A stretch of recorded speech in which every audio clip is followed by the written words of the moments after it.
Hey World Civilizations, Mr. Lassiter with you, and in this video we're going to be talking about the path to civilization. So we'll be looking quite a bit at, basically just all of human prehistory.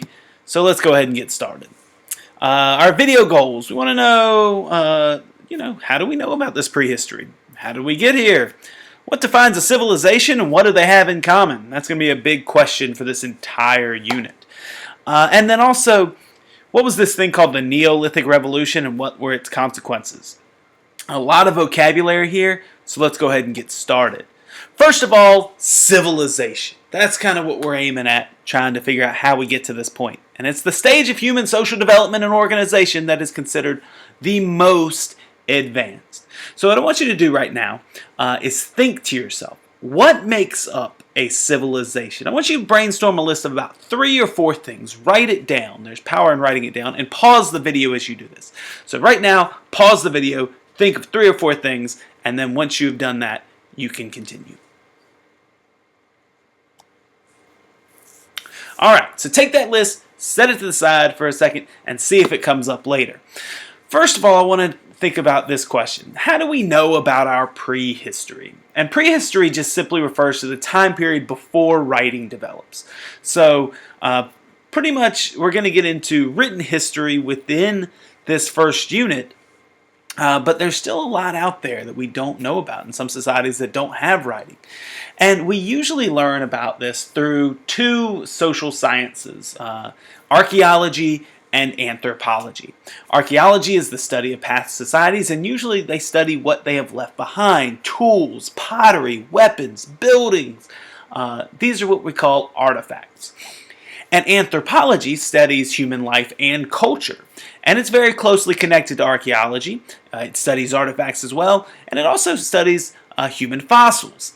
And through this study of human fossils, we've come to learn a little bit about, where we come from. And so here's a rundown of where we come from, very simplified. If you want more specifics, go to the textbook reading linked in the PLP. Basically, we have 3 major stages of development. First stage, hominids. These are where our primate ancestors started walking upright. And so, for example, Australopithecus or the Australopithecines, these different branches were basically the first creatures to walk upright. In the second stage, evolve a little bit more, branches thin out, Homo erectus comes around, and the third stage, Homo sapiens. And 2 major branches of Homo sapiens develop: Neanderthals, who you've probably heard of, furrowed brow, a little bit shorter, but also lived at the same time as humans, and then ourselves, Homo sapiens sapiens. And that is not a typo. Humans first appear in Africa from about 150,000 to 200,000 years ago. So in the kind of cosmic scope of history, a very tiny time period. And the migration out of this region of Africa where they develop really doesn't occur until about 100,000 years ago. So the origins of civilization. Homo sapiens migrate from Africa to Europe and Asia. And this ancient kind of time period we refer to as the Stone Age, right? And there's 2 time periods in this: the Paleolithic, which literally means Old Stone Age, or Neolithic, which means New Stone Age. And for most of this time, for most of human history, we were hunter-gatherers. Basically, men usually would hunt big game, and women would gather plants, vegetables, and other foods. And there are some arguments out there that this was a much more efficient way to live. People usually lived in camps and small family-oriented clans, and they migrated from place to place depending on the season and the food supply. We have evidence of this. For example, archaeologists and anthropologists have uncovered rock paintings and cave paintings that depict hunting and gathering. And there are also still some societies on Earth that do hunt and gather. So we have a lot of evidence of this occurring. This map shows you the patterns of human expansion.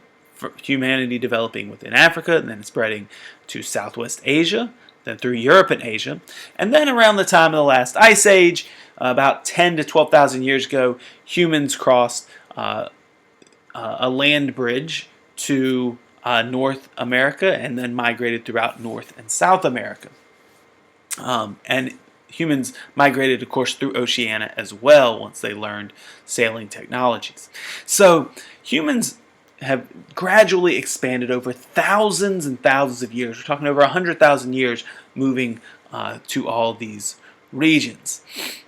And that kind of brings us to probably the most significant invention in human history, and that is farming.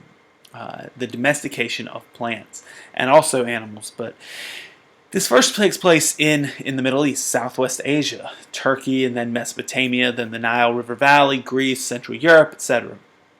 And we call it the Neolithic Revolution. This is when humans learned to farm plants and to domesticate animals. And this created a large population increase. So I want you to look through these notes, pause the video, look at the picture to the right, and think to yourself, why might this have led to a large population increase?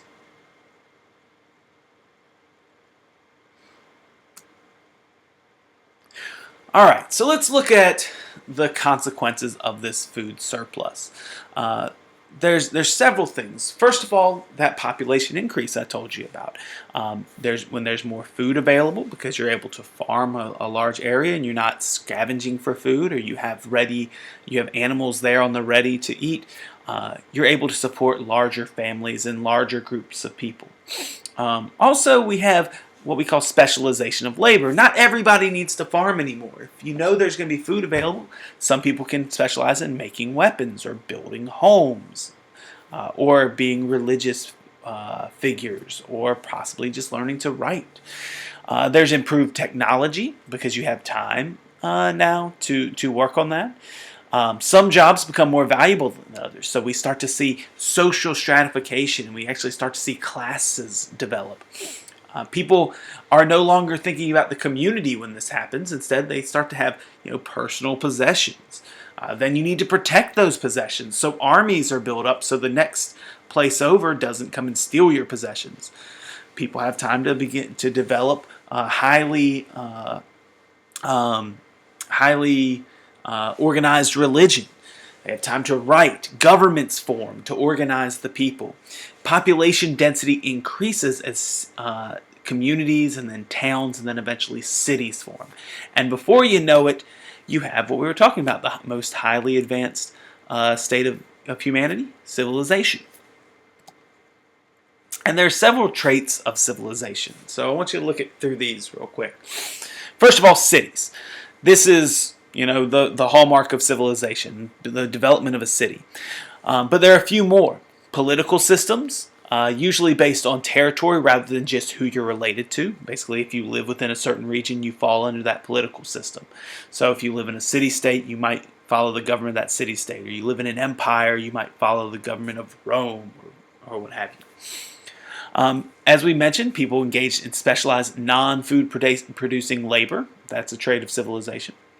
For example, as I said, making weapons or being religious figures or building homes, something that's not necessarily related to agriculture.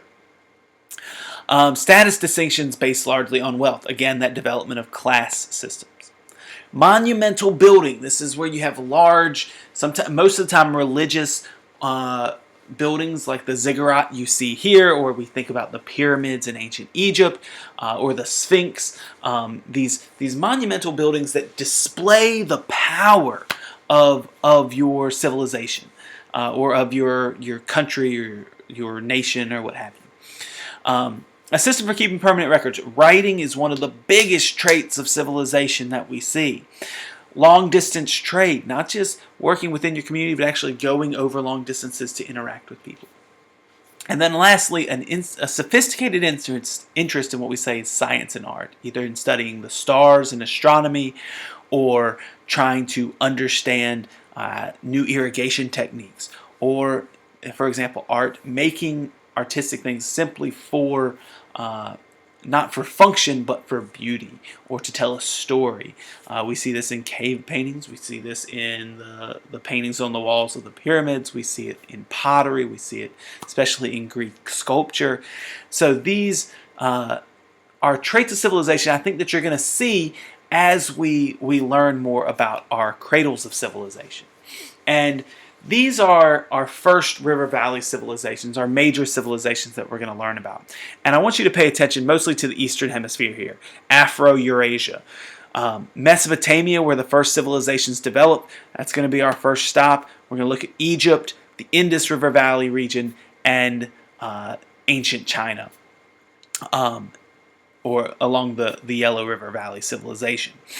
The civilizations of Mesoamerica and South America we're going to look at, we're going to look at a little bit later. So we're mainly going to be focusing here in Afro-Eurasia at the start of our units. All right, guys, that's it for today's video. That was the path to civilization as quickly as I could. Make sure you go through the rest of your playlist and your readings to get a good understanding of this before you take your first Power Focus quiz. Have a good day.